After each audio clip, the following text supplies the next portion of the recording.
mau tanya kepada antum. Ini antum kan ngaji nih. Ya. Orang Syiah mengatakan bahwa Al-Quran sudah ada pemalsuan dan tidak terpelihara lagi. Perkataan mereka ini menentang Al-Quran, menentang ayat yang mana? Menentang tentang terpeliharanya Al-Quran. Allah berfirman apa? Inna nahnu nazzalna dzikra wa inna lahu lahafizun, dalam surah Al-Hijr ayat 9. Sesungguhnya kami yang menurunkan Al-Quran, kami yang memeliharanya. Berarti Al-Quran terpelihara tidak? Terpelihara. Nggak ada yang berubah satu huruf pun juga, tidak ada. Terpelihara Al-Quran. Ketika dia mengatakan Al-Quran itu sudah tidak terpelihara, berarti dia menentang Al-Quran. Kalau orang menentang Al-Quran, kafir atau tidak? Kafir. Bahkan di antara mereka ada menulis kitab. Seperti antum lihat di halaman 91, An-Nuri At-Tabrizi dalam kitabnya Faslul Khitab fi Itsbati Tahrifi Kitab Rabbil Arbab. Jadi An-Nuri itu telah menyebutkan dalam kitabnya khusus Faslul Khitab. Jadi penjelasan tentang penetapan sudah berubahnya kitab Al-Quran ini. Dia mengatakan sudah berubah. Bahkan orang-orang Syiah mengatakan bahwa menurut versi Syiah Al-Quran terdapat 114 surat kata mereka, tapi 29 ayat menyimpang.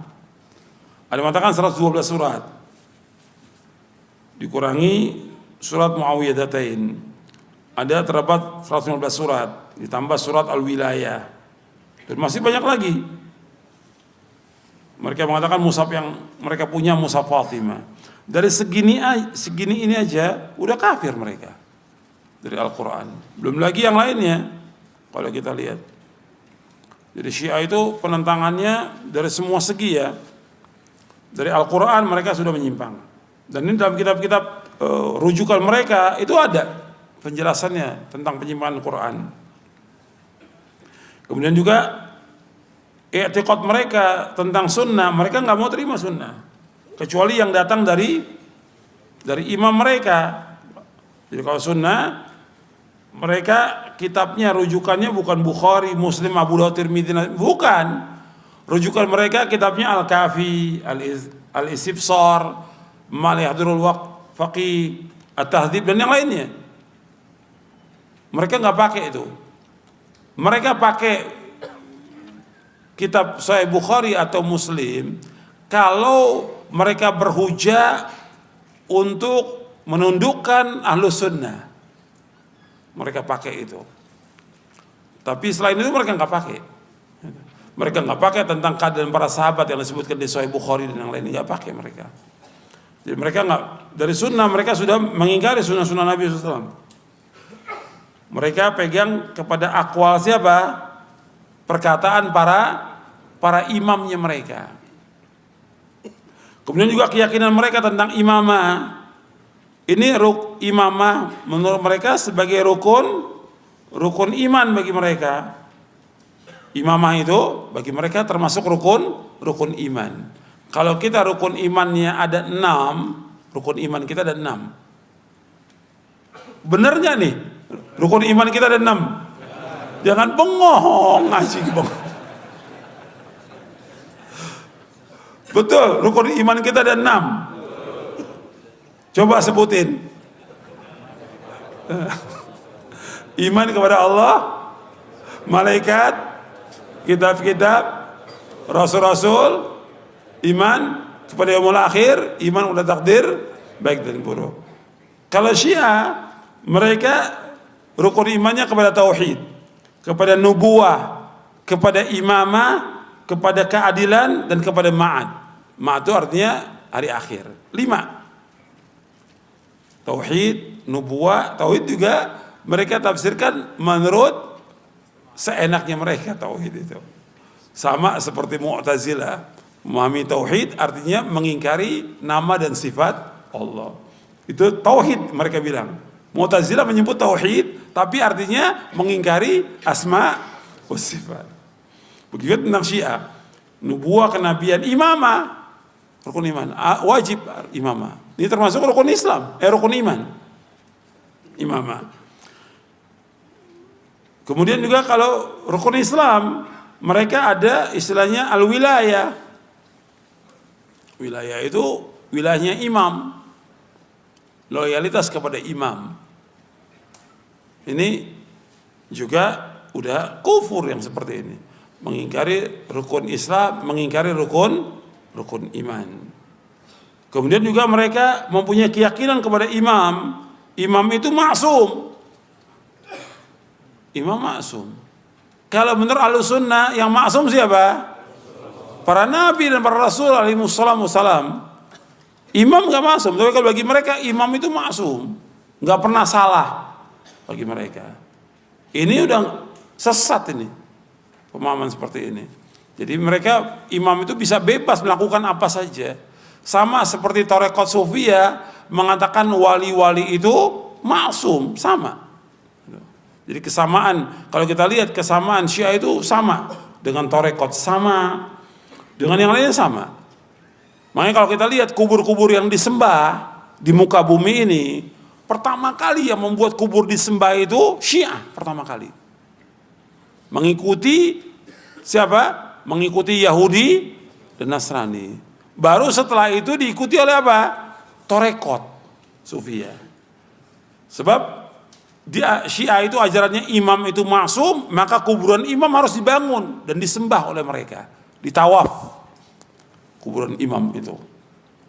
Tarekat Sufiyah sama, mereka anggap wali itu maksum, maka mereka itu bisa melakukan apa saja.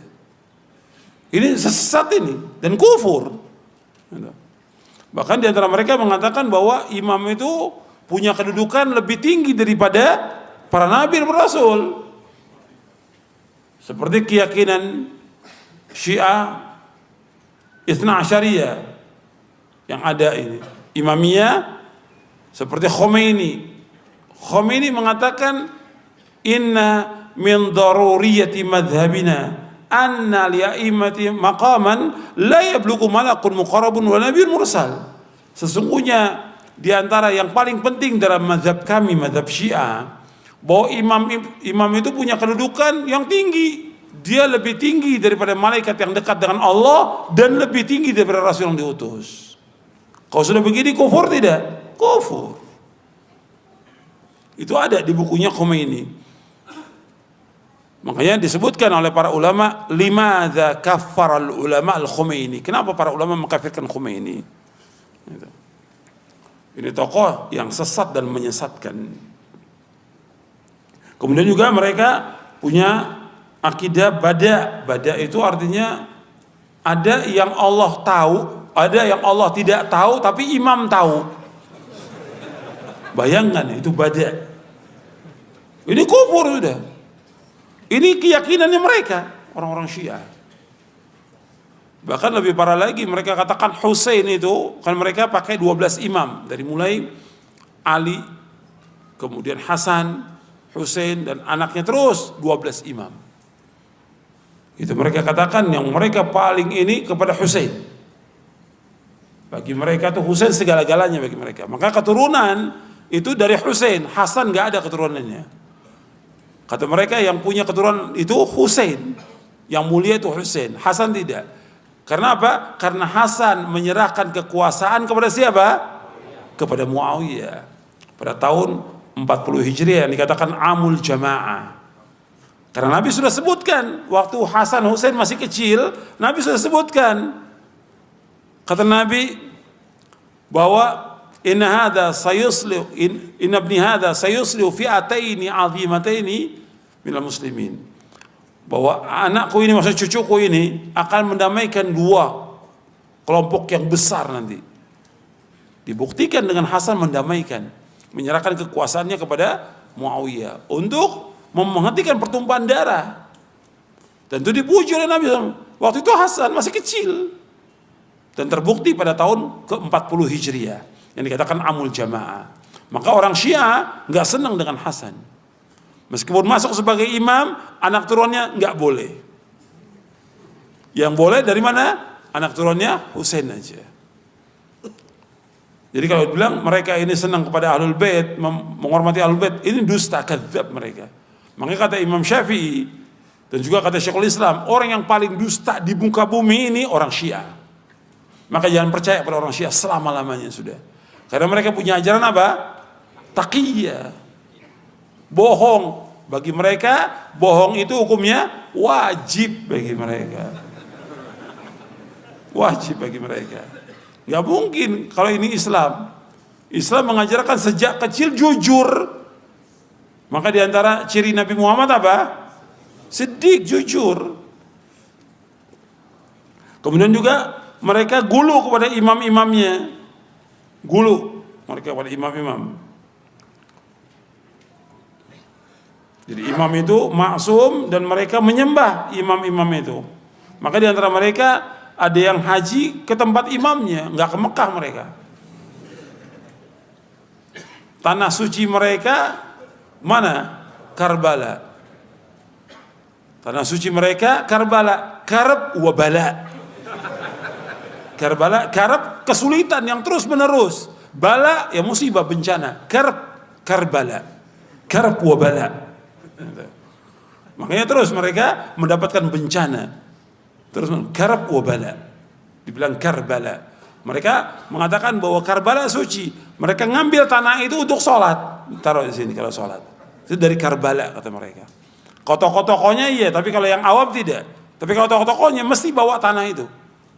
Karbala. Karab wa bala. Maka bencana terus buat mereka. Gitu.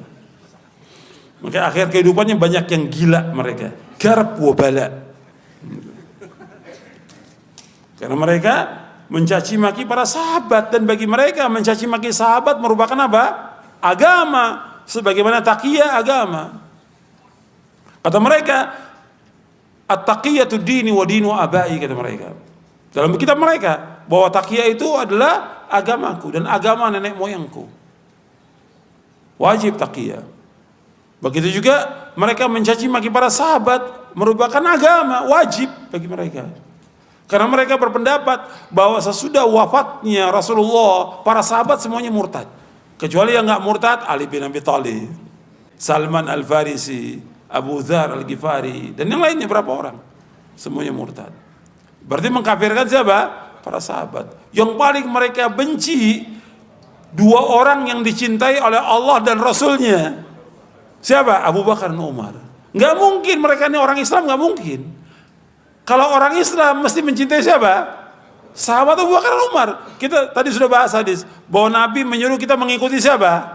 Abu Bakar. Iqtadu bil ladzaini min ba'di Abi Bakar wa Umar. Dan akan mengikuti dua orang sahabatku sudah wafatku, Abu Bakar dan Umar. Dan orang yang paling mulia Abu Bakar dan Umar, tokohnya para sahabat. Tempatnya di sorga. Dan dua-duanya juga sebagai apanya Nabi? Sebagai sahabat dan juga apa? Mertuanya Nabi. Mertua Nabi, sangat dekat hubungan yang luar biasa. Tapi itu jadikan agama mencaci maki sahabat Abu Bakar dan Umar. Dicaci maki oleh mereka. Dalam sholatnya caci maki, dalam majelisnya mereka caci maki Abu Bakar, Umar. Nggak mungkin. Kalau orang Islam nggak mungkin. Nabi bersabda, sallallahu alaihi wasallam, la tasubbu ashabi. Falau anna ahadukum anfaqa mithla Uhudin dhahaba ma balagha muddadim nasifa. Dalam hadis yang diriwayatkan oleh Imam Bukhari, Muslim, Tirmidzi dan yang lainnya, Nabi bersabda SAW dari sahabat Abu Sa'id Al-Khudri radhiyallahu an, la tasubbu ashabi, janganlah kalian mencaci maki para sahabatku. Falau anna ahadakum anfaqa mithla Uhudin dhahaba, kalau seandainya seorang dari kamu infak sebesar gunung Uhud berupa emas, ma balagha muddadim nasifa, enggak mencapai infaknya sahabat, meskipun mereka infak sebesar 2 telapak tangan. Tidak juga separohnya. Artinya sekarang ini hadis sahih Bukhari Muslim, kita infak nih berupa gunung Uhud, berupa emas. Kalau antum yang sudah pernah umrah atau haji melihat di Madinah itu gunung Uhud, besarnya gunung Uhud itu, sebesar-besarnya panjang gunung Uhud. Itu nggak bisa dihitung dengan ribuan ton itu gunung Uhud. Sekarang kita dijadikan oleh Allah berupa emas gunung Uhud itu. Kita infakkan itu. Kalau kita infakkan berupa gunung Uhud, berupa emas itu cukup buat bangsa Indonesia. Kita infakkan semuanya, belum bisa mencapai derajat siapa? Sahabat. Sahabat infak berupa makanan, satu piring umpamanya, kita infak sebesar gunung Uhud, belum bisa mencapai derajat sahabat. Karena apa? Karena imannya mereka, karena ikhlasnya mereka, karena jihadnya mereka, karena jujurnya mereka, karena takutnya mereka kepada Allah dan yang lainnya. Dari amal-amal hati yang gak bisa dicapai oleh orang-orang yang sesudahnya. Sahabat ini generasi yang gak pernah ada di zaman sebelum Nabi Muhammad SAW, dan tidak pernah ada lagi sepanjang masa tentang mereka. Sebaik-baik manusia di muka bumi ini, yang semuanya Allah sebutkan dalam Al-Quran, wa kullan wa'adallahu husna. Semua para sahabat kami jamin mereka dengan sorga semuanya. Gak boleh mencaci maki sahabat. Makanya dikatakan oleh Abdullah bin Umar radhiyallahu anhu, la tasubbu ashab Muhammadin. Jangan kalian mencaci maki para sahabat. Fala maqamu ahadin minhum khairun min amalikum arba'ina sana. Kata Abdullah bin Umar, jangan kalian mencaci maki sahabat. Seorang sahabat nggak boleh. Sesungguhnya berdirinya sahabat bersama Nabi sesaat lebih baik daripada amal kita selama 40 tahun. Dibawakan oleh Imam Ahmad bin Hanbal dalam kitabnya Fadailus Sahabah, dan riwayatnya sahih. Jadi betul-betul keutamaan para sahabat. Dan di setiap kitab hadis disebutkan tentang keutamaan para sahabat. Ada manaqib ya. Manaqibnya Abu Bakar, manaqibnya Umar. Mestinya orang menyebutkan tentang manaqib atau fadail as-sahabah, keutamaan sahabat. Tapi kalau kita lihat orang-orang menyebut manaqib siapa? Abdul Qadir Jailani. Bukan manaqib sahabat, manaqib Abdul Qadir. Betul, Syekh Abdul Qadir ini orang mulia. Dia orang soleh. Tapi yang pantas disebutkan siapa? Sahabat yang lebih mulia dari semua manusia di muka bumi ini. Antum lihat kalau ahlul bid'ah itu bukan menyebutkan yang benar, ini udah salah Syiah. Kemudian diikuti lagi sama ahlul bid'ah yang lain. Kemudian mereka ngadakan itu manakiban, istilahnya manakiban. Motong ayam jago karena Syekh Abdul Qadir senang sama ayam jago, kata mereka. Jadi ini macam-macam, sudah agama dirusak sudah sama kelompok-kelompok yang sesat dan menyesatkan dalam bid'ah. Maka antum harus belajar Quran dan Sunnah, jadi tahu ini nggak benar, ini benar, dia tahu.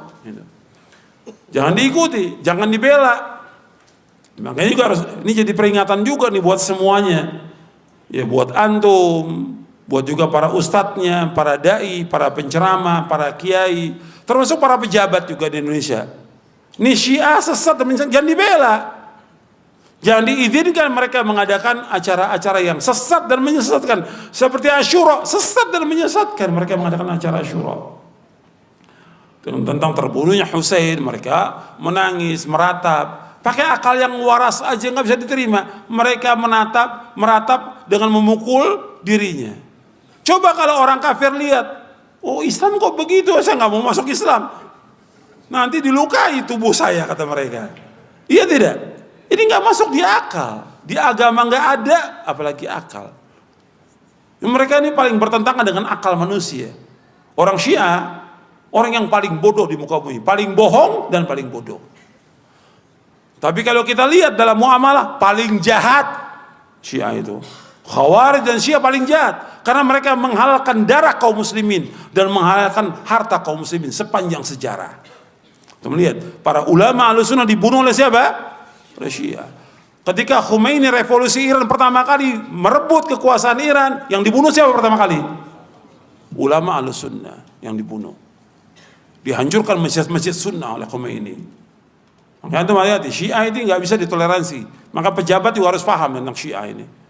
Bisa baca buku-buku tentang Syiah.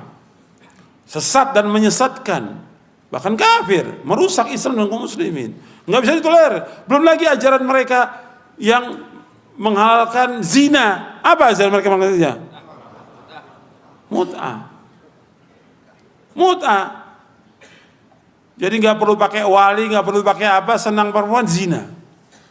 Habis itu cerai. Islam mereka. Ini zina. Banyak lagi kerusakan mereka ini luar biasa kerusakannya. Jadi antum tetap hati-hati, jangan dibaca juga situs-situs mereka jadi dibaca, jangan dibantah, nggak ada manfaatnya. Karena mereka terus menyebarkan. Makanya kalau antum lihat ketika ada ustadz dengan ustadz itu sengaja dibikin, itu orang Syiah. Nah antum nggak tahu, baca media sosial sengaja ustadz ini diadu domba oleh siapa? Syiah yang nulisnya. Maka antum jangan baca buku, baca Quran, baca sunnah manfaat. Kadang-kadang kadang-kadang sengaja diadu domba gitu, bikin kita kesal. Dijelekan ustadz fulan, yang jeleknya sama Syiah. Gitu. Dan kalau isu-isu politik yang diangkat siapa?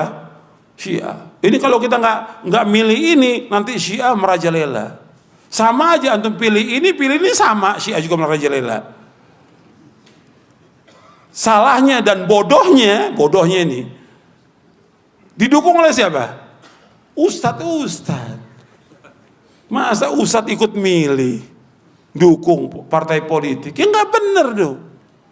Nggak bisa ketemu antara dakwah dengan partai politik. Selama-lamanya nggak bisa ketemu. Dakwah ngajak orang kemana? Kepada rukun iman, kepada ganjaran, kepada pahala, kepada sorga. Kalau ini ngajak kemana? Ngajak kepada golongan, ngajak kepada perpecahan, ngajak kepada kedudukan, ngajak kepada kekuasaan. Kata Syekhul Islam Ibnu Taimiyah rahimahullah dalam kitabnya Majmu' Fatawa, bahwa di antara sumber kerusakan orang cinta kepada harta dan kedudukan, itu sumber kerusakan. Dasarnya apa? Syekhul Islam mengatakan demikian. Madhibani, sabda Rasulullah SAW, madhibani ja'i'ani ursila fi ghanamin biafsadalaha min hirsil mar'i ala dini wa syaraf dini.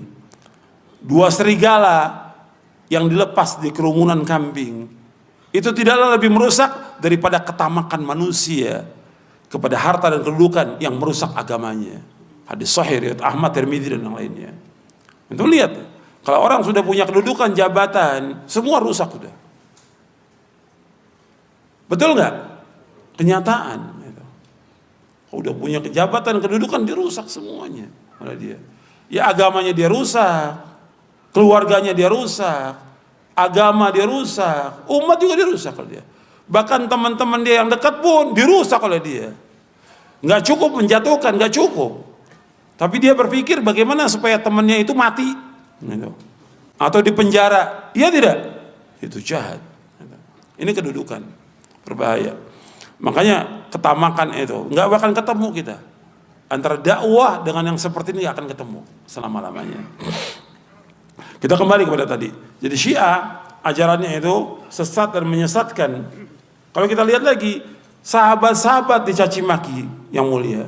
Abu Bakar dan Umar dicaci maki oleh mereka. Kemudian anaknya, siapa anaknya Abu Bakar? Istrinya Nabi siapa? Aisyah.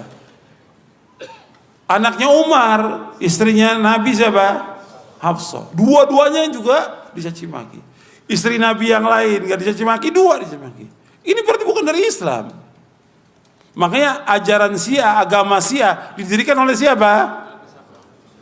Oleh Yahudi. Abdullah bin Saba al-Yahudi la'natullah alaih. Dibuat oleh seorang Yahudi, Abdullah bin Saba la'natullah alaih. Karena dijelaskan dalam hadis yang hasan, Nabi bersabda SAW, man sabba ashabi fa'alaihi la'natullah wal malaika wan nas ajma'in. Barang siapa mencaci maki para sahabatku, dia mendapatkan laknat dari Allah, malaikat dan seluruh manusia. Barang siapa mencaci maki sahabatku, dia mendapatkan laknat dari Allah, malaikat dan manusia. Enggak mungkin orang yang waras atau orang yang punya iman dalam hatinya itu mencaci maki sahabat, enggak mungkin. Kalau dia mencaci sahabat, berarti dia orang apa? Orang munafik, orang zindik. Makanya orang-orang Syiah itu mereka adalah orang-orang zindik. Bahkan mereka juga punya keyakinan tentang roja'ah. Apa roja'ah itu? reinkarnasi. Nanti Nabi akan dibangkitkan dari kuburnya sebelum hari kiamat. Hasan, Hussein, Ali dibangkitkan untuk apa? Untuk menyiksa Abu Bakar, Umar dan lainnya. Bayangkan reinkarnasi. Ini udah sesat, kufur ajaran mereka ini. Dan akal juga di Quran, kalau orang sudah meninggal bisa balik ya ke dunia?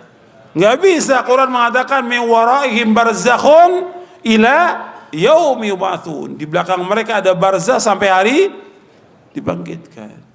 Udah nggak bisa lagi. Jadi barzakh. Banyak kalau saya lihat penjelasan ulama Ahlussunnah, saya bawakan satu aja. Tentang pengkafiran Syiah itu banyak sudah. Sampai Ibnu Katsir juga membawakan. Nanti antum lihat dalam tafsir Ibnu Katsir ketika menafsirkan ayat dalam surah Al-Fatih di ayat yang terakhir. Dibawakan perkataan Imam Malik tentang kafirnya orang-orang Syiah di tafsir Ibnu Katsir. Dan banyak kalau saya lihat puluhan nih saya catat tentang para ulama mengkafirkan Syiah. Saya ambil satu aja. Perkataan Abu Zur'ah Ar-Razi. Abu Zur'ah Ar-Razi termasuk imam dari imam-imam ahli hadis, termasuk pembesarnya imam ahli hadis Abu Zur'ah Ar-Razi yang wafat tahun 264 Hijriah. Kata beliau rahimahullah, "Idza ra'aita ar-rajula yantaqisu ahadan min ashabi Rasulullah sallallahu alaihi wasallam fa'lam annahu zindiq." Lianna Rasul SAW indana haqqun wal Quran haqqun wa innama adda ilayna hadzal Quran wa sunan ashabu Rasulullah SAW wa innama yuriduna yajrahu syuhudana liyubtilul kitab wa sunnah wal jaru bihim awla wa hum zanadiqa. Apabila engkau melihat seseorang mencaci seorang dari para sahabat Rasulullah SAW, mencaci maki seorang sahabat Rasulullah, maka ketahui bahwa dia zindik. Apa mana zindik? Munafik. Karena Rasulullah SAW itu benar. Kemudian Quran itu benar. Dan yang menyampaikan kepada kita Quran dan sunnah siapa? Sahabat Rasulullah SAW. Sesungguhnya mereka yang mereka inginkan apa? Merusak kesaksian kita. Untuk apa? Untuk membatalkan Quran dan sunnah. Dan celaan itu pantas buat mereka. Mereka adalah orang-orang zindik. Disebutkan oleh Imam Al-Khatib Al-Baghdadi dalam kitabnya Al-Kifayah fi ilmi riwayah. Jadi banyak ini kalau kita lihat penjelasan para ulama tentang kesesatan Syiah. Makanya Syiah ini termasuk yang menolak tentang sunnah-sunnah Nabi SAW. Dan mereka nggak ngerti sama sekali tentang hadis, nggak ngerti tentang sunnah. Cuma banyak pengikutnya karena mereka juga nggak peduli tentang bid'ah syirik, nggak masalah. Makanya orang-orang awam atau yang lain menerima mereka karena apa? Mereka nggak tahu. Karena mereka nggak membahas tentang sunnah, nggak membahas juga tentang syirik, nggak membahas tentang bid'ah. Semuanya boleh bagi mereka. Bahkan sholat pun bagi mereka digabung-gabung sholat di jamaah. Jumat bagi mereka nggak wajib. Kalau Jumat nggak wajib, mereka nggak sholat Jumat. Kenapa? Imam belum muncul Imam Mahdi kata mereka. Imam khayalan mereka. Karena kata mereka bahwa imam yang terakhir yang ke-12 itu masuk ke goa Sirdap, nggak keluar lagi, nanti di akhir zaman akan keluar kata mereka. Jadi kan akal aja nggak bisa terima. Jadi ikhwan fillah, jazakumullah, ini penjelasan tentang sunnah. Kalau kita bahas tentang Syiah ini panjang ya, tentang kesatuan Syiah, tapi ini sudah mewakili penjelasannya.